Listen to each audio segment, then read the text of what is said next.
राम दोस्तों, आप सभी ठीक होंगे मैं समझता हूँ, और आपकी हेल्थ भी सभी की ठीक होगी। तो मैं आज आपके लिए दोस्तों लेके आया हूँ एक मोस्ट इम्पोर्टेंट पार्ट एक्सरसाइज का, जो कि इससे पहले मैं एक्सरसाइज में मेन पार्ट होते हैं दो, वैसे तीन होते हैं, तीन के साथ एक पहले दो जुड़े होते हैं और लास्ट का ये सिंगल होता है।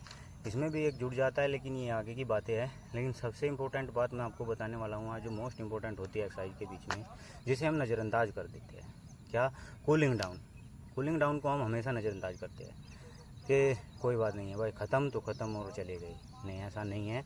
कूलिंग डाउन हमारी शरीर की किसी भी एक्टिविटी के लिए इतना ज़्यादा इम्पोर्टेंट होता है कि इसके बारे में मैं आपको अभी बताता हूँ कि हम क्या करते हैं। किसी भी इंजरी से बचने के लिए हम करते हैं एक्सरसाइज से पहले स्ट्रेचिंग एक्सरसाइज या फिर वार्मिंग अप।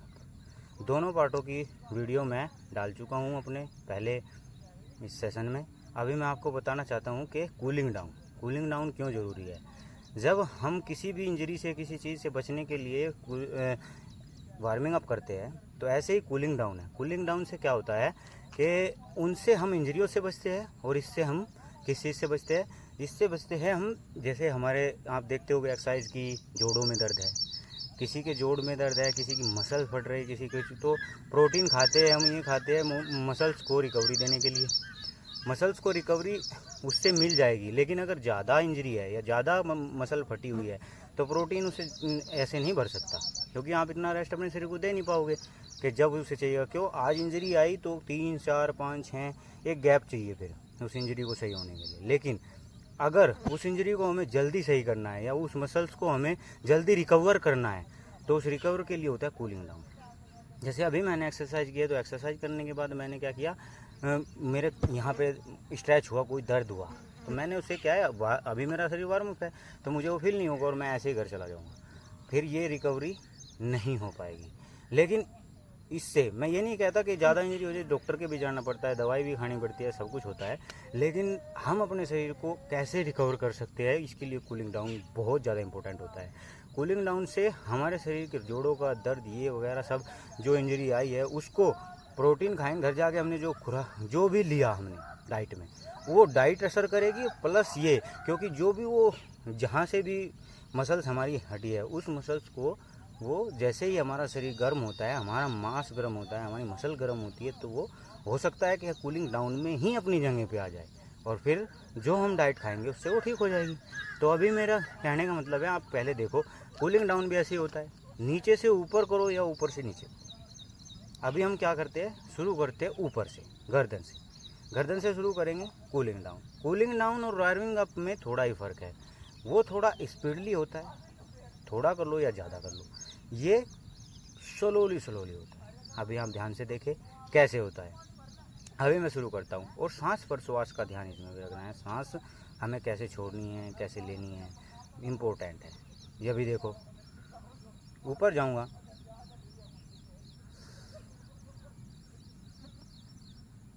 सांस भरा,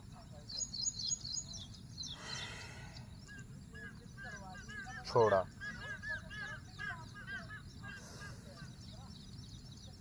इनहेल, एक्सहेल,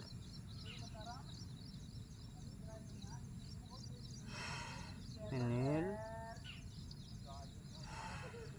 एक्सहेल, छोड़ दिया, भर लिया, बाहर, बाहर, भर लिया। फुल रोटेट, आगे फ्रंट में जाएंगे सांस को छोड़ते हुए, ऊपर आएंगे सांस को भरते हुए,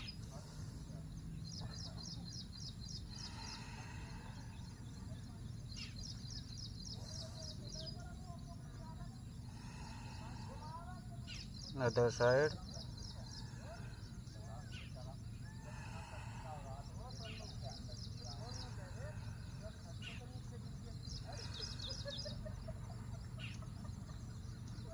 धीरे धीरे। अभी शोल्डर स्ट्रेच, भरा, छोड़ा, भरा, छोड़ा, पीछे से।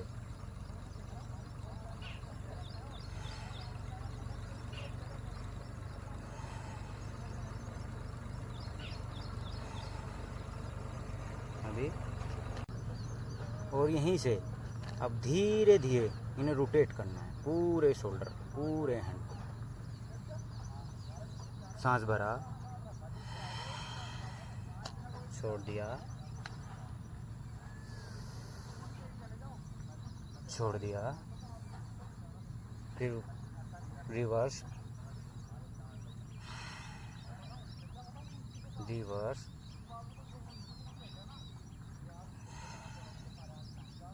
दोनों हाथ यहाँ, अप एंड डाउन। मसल्स को फील करने देना है।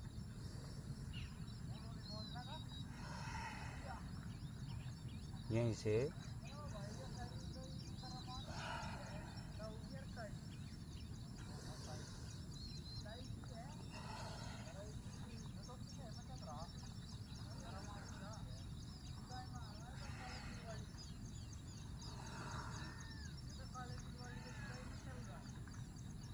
दोनों हाथों को आगे की तरफ, फ्रंट, अप, आगे, पूरा डाउन सीधा, आगे स्ट्रेच, ये स्ट्रेच, डाउन में स्ट्रेच, अदर साइड, और मुट्ठी, अप एंड, ये ओपन क्लोज,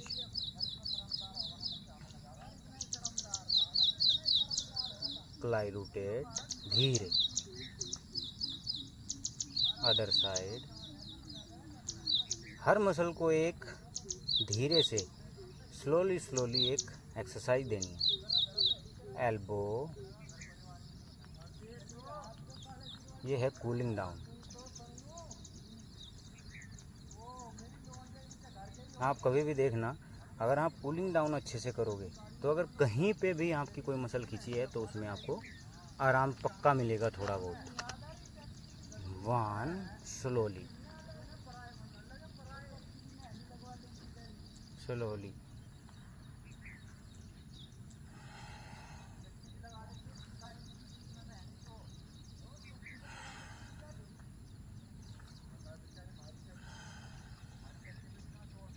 साइड,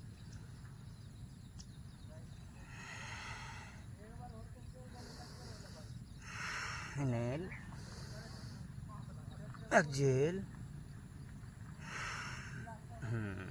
अभी क्या करना है, पेट, ये भी बहुत ज़्यादा ज़रूरी है। ऐसे नहीं, वार्मिंग अप में भी वैसे भी इसे थोड़ा सा क्लोज करना है।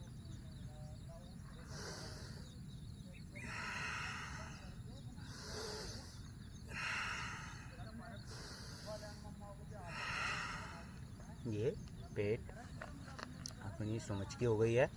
अभी आपको आना है थाइस पर, हेमस्ट्रिंग और क्वाड्रिसेप। ये हेमस्ट्रिंग स्ट्रेच, पैर सीधा, सांस को थोड़ा सा छोड़ दो, ये फिर हेमस्ट्रिंग स्ट्रेच। ये कूलिंग डाउन में है।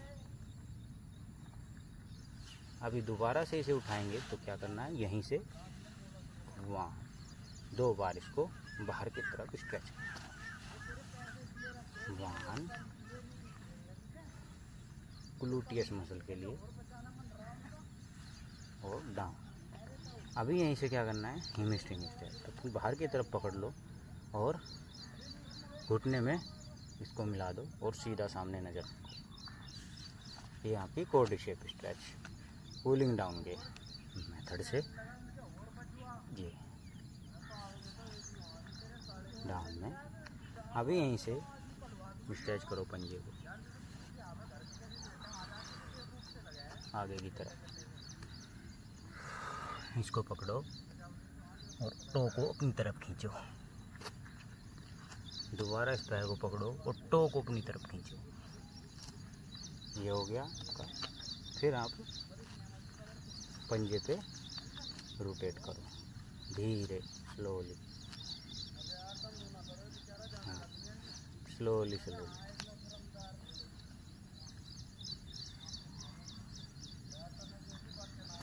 अभी दोनों हाथों को आगे की तरफ लेके आओ, ऊपर लेके जाओ पूरा, और ध्यान रहे कमर से झुकना है, ना कि ये पीछे करके ये।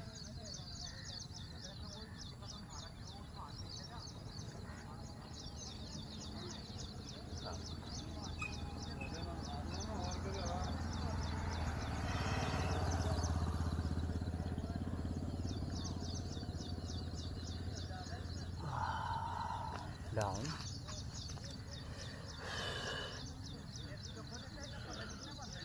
ये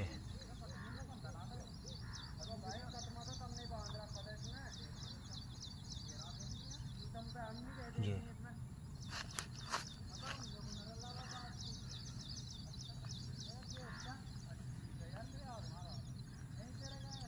यहाँ पर आपका कूलिंग डाउन समाप्त होता है। और कूलिंग डाउन के बाद आप अपने घर जाके अच्छे से अपनी डाइट को खा सकते हो। और याद रहे ये मेथड तीनों के तीनों एक्सरसाइज के मेन पार्ट है। सबसे पहले स्ट्रेचिंग के बाद वार्मिंग अप के बाद कोई भी वर्कआउट, और वर्कआउट के बाद cooling down is the most important part, वो फुल वर्कआउटों के लिए। तो राम राम दोस्तों, आज की वीडियो में आपके लिए इतना ही काफ़ी है।